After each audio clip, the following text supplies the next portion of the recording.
In 92, I had a feeling in my stomach, except it was excruciating pain that I didn't know what was causing this. And at first I thought, okay, it's gas. And then as time went on, I thought, oh, it's a heart attack. And so we went to the ER, and they drew some blood, and they gave me something to ease the discomfort.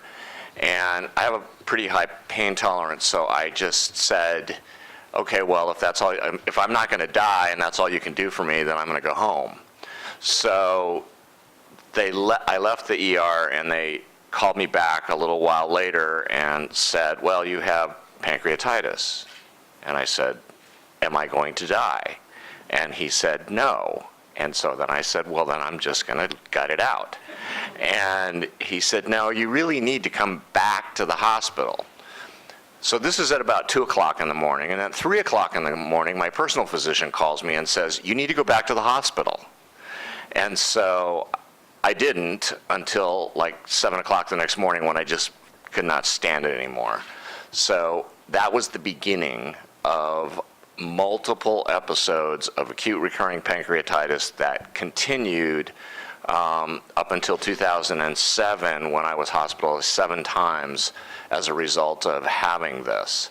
So I was referred all along to various different physicians, and finally went to see Dr. Farrell here, who did endoscopic ultrasound with the ERCP, and said, your pancreas got to come out.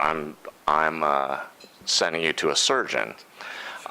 Interestingly, too, is that when I met with Dr. Reber, I had a story to tell him, and that when he left the VA at Sepulveda, I occupied his laboratory. When he left, I moved in.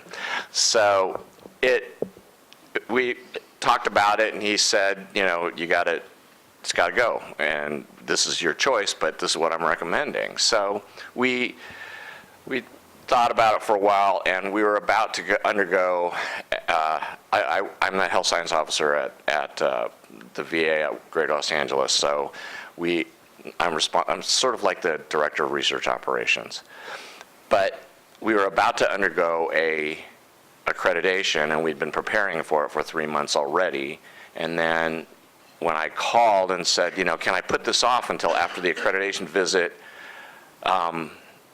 which would happen in May, I remember very clearly Dr. Reber said, you take the first OR that's available. So I said, okay, well then, guess that plan's going to change. So we did, and then like he filled in the gap about at the end. The pancreatic cancer was found on the pathology report, and then I went through IV chemotherapy and adjunctive with radiation therapy, and then another course of chemotherapy after that.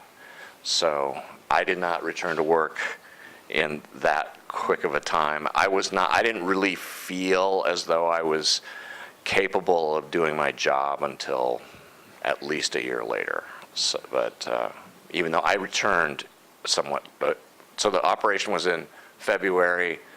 I returned to work part-time in October, and then built up from there.